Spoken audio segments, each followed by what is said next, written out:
Olá, gente, tudo bem? Pois bem, estou aqui de volta. Nesse vídeo eu quero falar sobre no que eu acredito e no que eu não acredito, né? Eu já tinha feito um vídeo anteriormente sobre a minha posição diante a religião, o ateísmo. Hoje eu posso me considerar uma agnóstica ateísta, né? E na maioria desse vídeo, assim, no decorrer desse vídeo, eu vou fazer uma narração, certo? De um pequeno texto. A primeira parte do texto eu peguei na Wikipédia, né?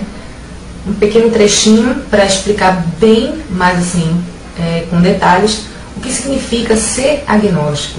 E também nesse texto eu quero também fazer alguns argumentos, né? Eu diria que são os argumentos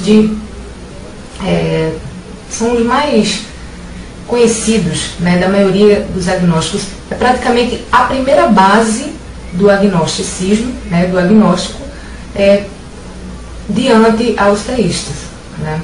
E aí eu espero que vocês entendam o vídeo, né, que eu estou fazendo sobre o que eu acredito ou o que eu não acredito, e explicar um pouco sobre o agnosticismo, né, porque tem muitas pessoas que deturpam o significado do agnóstico, né? Por exemplo, eu tenho muitos amigos ateus, né, e que são ateus convictos, né? Eu acho que em certos aspectos da vida nós temos que ser imparciais, né, diante de muita coisa, né? Porque ninguém está com a razão, né? Ninguém tem a total razão de tudo no universo. Ninguém tem. Então a gente não pode simplesmente se posicionar e dizer que aquilo é o certo. A gente pode tentar procurar saber se aquilo é realmente verídico ou não, né? Como eu faço, né? Eu não acredito, eu não vejo, por exemplo, motivos de acreditar em Deus. Eu não tenho motivos para acreditar em Deus, entende? E é isso que nesse vídeo eu vou passar para vocês, ok? Aviso também, desde já, que agnosticismo não tem nada a ver com pessoas em cima do muro, pessoas indecisas, que não sabem, que ficam entre os teístas e os ateístas.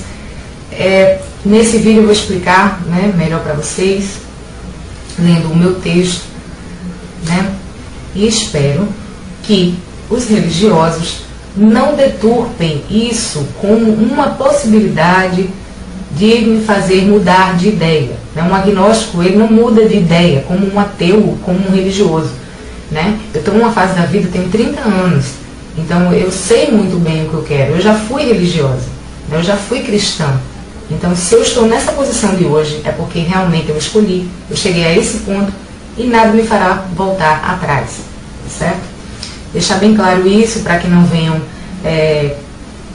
religiosos tentarem pregar a palavra para mim ou qualquer coisa desse tipo, porque realmente vão perder o seu tempo, ok?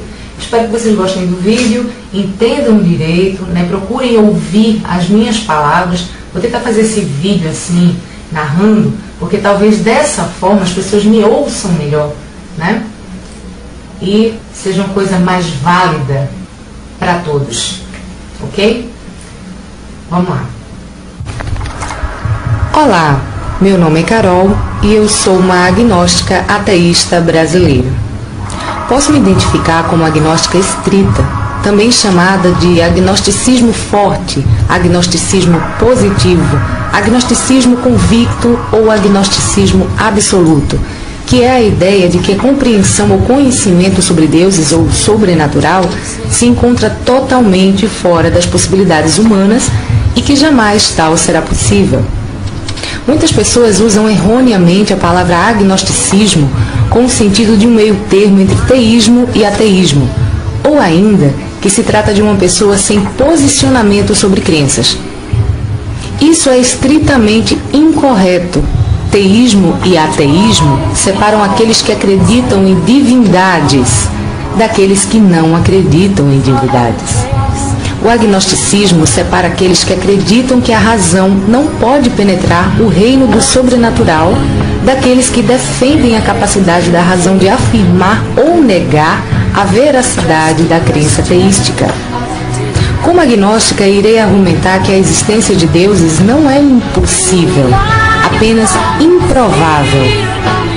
Então, ser agnóstico significa que, mesmo se você aceitar o argumento, você não é obrigado a rejeitar a existência de qualquer Deus.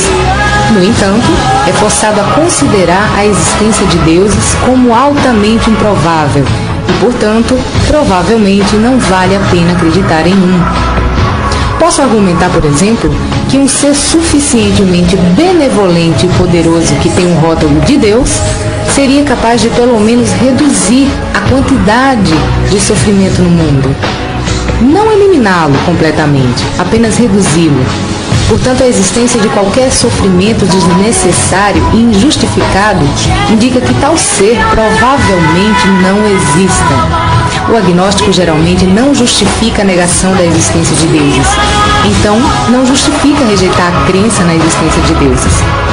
Dando um pequeno exemplo de base que leva os questionamentos agnósticos contra os teístas, irei abordar a perfeição. Duas qualidades que muitas vezes são atribuídas a deuses é a perfeição do Criador, pelo menos do universo, se não também diretamente deste planeta e todas as plantas e animais sobre ele. Então eu pergunto, em que grau, se houver, são estas qualidades compatíveis ou incompatíveis? Há dois bons argumentos que sugerem que eles são incompatíveis, e na medida em que eles são válidos, a existência de tal Deus é no mínimo improvável, se não impossível. O primeiro argumento é baseado na ideia de que um ser perfeito, puro simplesmente, não tem necessidade de criar alguma coisa. Os teístas afirmam que seu Deus é perfeito, e Deus deliberadamente criou o universo. Bem, a perfeição implica a falta de necessidades ou desejos. Por ser perfeito, Deus nunca terá qualquer necessidades ou desejos. Criação deliberada implica um esforço para satisfazer alguma necessidade ou desejo. Sendo um criador, então, Deus ao mesmo tempo tinha algumas necessidades. É impossível ter alguma necessidade ou desejo e também nunca ter qualquer necessidade ou desejo. Conclusão: Deus, se existir, ou não é perfeito ou não criou nada. Então, é simplesmente argumentar que a perfeição é compatível com ter necessidades ou desejos. Infelizmente, eu não vejo nenhum mérito para isso, pois vai contra o entendimento básico do que se é perfeito. Perfeito significa falta de nada essencial para um todo. Se Deus precisava de algo, então Deus não tinha algo de essencial. Mas talvez Deus não tinha nada de essencial se a criação apenas resultou de uma falta de alguma coisa. Se os crentes desejam seguir esse argumento, pode ser eficaz, mas sua conclusão lógica é que tanto quanto seu Deus estar em causa, quanto este universo torna-se trivial e não essencial, e até mesmo irrelevante. A criação do universo não foi deliberada, pelo contrário, foi acidental, porque uma criação acidental é compatível com um Deus perfeito, sem qualquer necessidades ou desejos. Além disso, qualquer ser que pode fazer algo acidentalmente é improvável que seja perfeito. A perfeição é simplesmente incompatível com o erro. Para mim, eu teria de rejeitar todas as reivindicações para a perfeição feita em nome de qualquer Deus que tanto precisava de algo ou queria alguma coisa. Tanto significar uma falta de alguma coisa como um objetivo ou um subjetivo, e nem se encaixaria com qualquer ideia de perfeição real que eu possa entender. O universo, ou pelo menos dos seus aspectos, não é perfeito.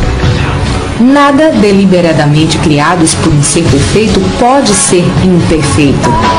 Conclusão: o universo não foi criado por um ser perfeito.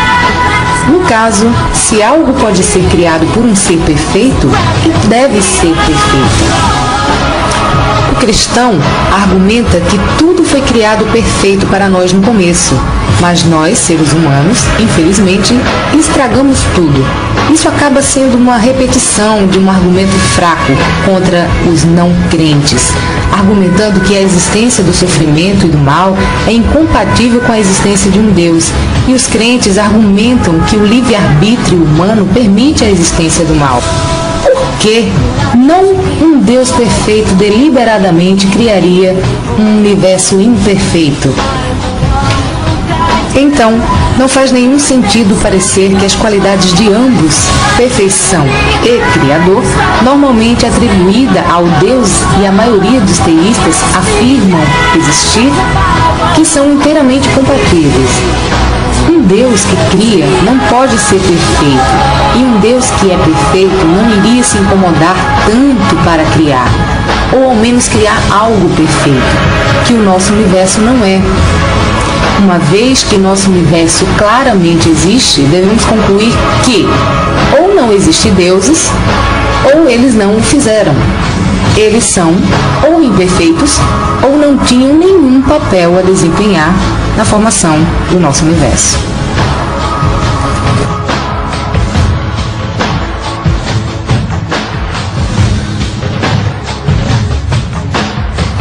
Como sempre, tchau, tchau, beijo.